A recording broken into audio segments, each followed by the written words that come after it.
Oui, alors je m'appelle Franck Lafay, n'est-ce pas? Je suis multidisciplinaire. Je fais un peu de tout, de la technique, du son, et puis de la musique, et puis des sites aussi, puisque voilà. Et ben en fait, j'ai connu Cédric bien avant la création des Enclumés, puisque je sais plus, enfin il bossait à ce qui était avant la batte, avant la péniche, donc à la batte, et donc on s'est croisés là-bas. Et puis j'ai participé à sa première compagnie qui s'appelait Carton Plume, et où je faisais la régie globale. Enfin, je faisais un peu tout aussi, du coup. Je faisais du son, et puis des petites compositions, des petits machins, et puis de la régie. Voilà, et puis quand est arrivé, du coup, il y a la petite histoire, son premier spectacle en tant que tête d'enclume. La petite histoire, il y a eu donc il a été en in à Chalon-dans-la-Rue, et du coup il y a eu la cour.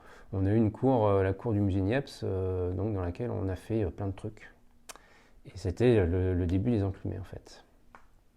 Et du coup voilà, on a fait plein de trucs. Donc il y avait plein d'installs plastiques en dehors de ce spectacle-là.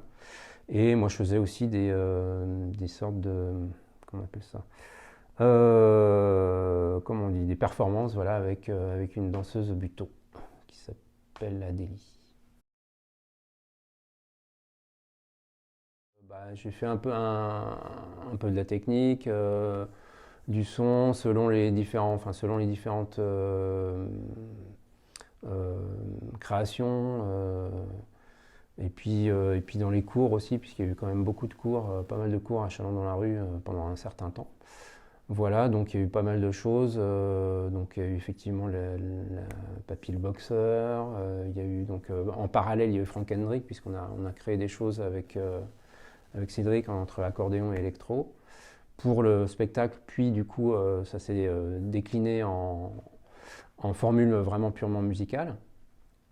Il y a eu aussi parallèlement, c'était un peu après aussi, on avait fait une résidence à l'hôpital local de Chagny, où on avait donc du coup travaillé, c'était lié aussi à son spectacle, mais on avait recueilli des témoignages de personnes âgées, on était sur place, et on faisait aussi à la fois des interventions musicales et des captations sonores, etc. Et donc on a sorti aussi un disque par rapport à ça, qui était bien intéressant, ma foi.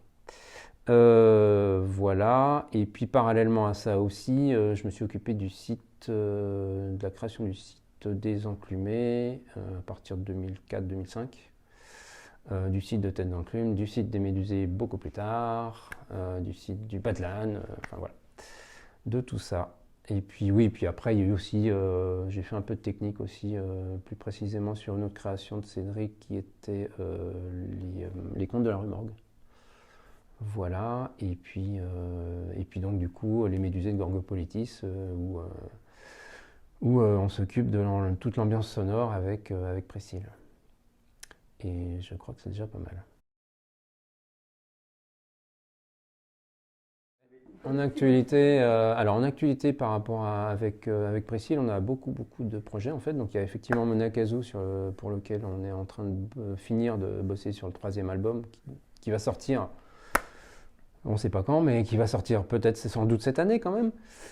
Voilà, c'est vrai c'est un peu compliqué. On a en parallèle également le projet UO sur lequel, pour l'instant, c'est pas en sommeil, mais on va préparer des choses, je pense, pour un peu plus tard dans l'année. On a aussi une nouvelle création avec une compagnie de théâtre qui s'appelle À l'envers de soi. Et donc la création, c'est le soliloque d'une déclassée, voilà. Donc on intervient, on fait de la musique en live sur le plateau avec une comédienne. Voilà.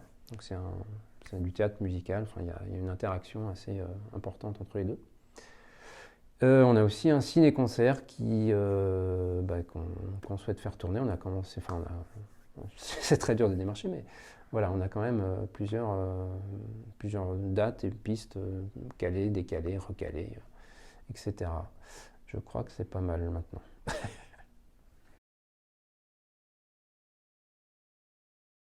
Et moi, J'ai un souvenir qui était assez magique, même si en fait c'était au cours de la tournée des Enclumés, où c'était quand même assez chaud, puisqu'on n'avait aucun financement en fait. Donc c'est une tournée qui a été un petit peu rock'n'roll quand même. Mais j'ai un souvenir d'une date, c'était à Barizay je crois, qui était absolument magique. Enfin, au niveau c'est vrai qu'on avait fait un petit truc dans une cour, petit éclairage, machin, tout ça, c'était super beau. Du coup, c'était la petite histoire épouvantable de la famille Avion. Et il y avait quelques gamins et tout ça, et puis un gamin qui venait jouer et tout devant. Enfin, l'ambiance était vraiment superbe, quoi. Donc, bon, je retiens ça, mais après, il y a eu tellement de choses que. Il y avait aussi des super trucs il y avait aussi une superbe install, notamment chez François. Je me souviens plus de la date. Mais bon, voilà.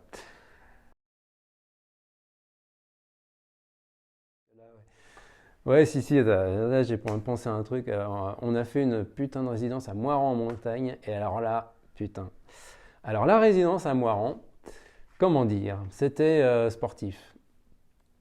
Il y avait de la neige, il faisait très froid, et donc fallait qu'on se réchauffe un peu, quoi. Donc, alors bon, le truc, on sait que ça réchauffe pas vraiment, mais c'est vrai que les soirées étaient quand même bien arrosées, quoi, globalement. Et on était dans une sorte de truc de vacances, pas camp de vacances, mais village vacances au bord du lac. Comment il s'appelle ce lac? De Vouglan, voilà. Au bord du lac de Vouglan, et on était tout seul, et c'était un peu étrange comme sensation, mais c'était super drôle quand on allait dormir là-bas. Et du coup, tous les soirs, c'était la fête, quoi. Du coup, le lendemain matin, on attendait que ça se réchauffe dans le local pendant 1 heure pour émerger. Donc voilà, c'était assez folklore, quoi. Voilà.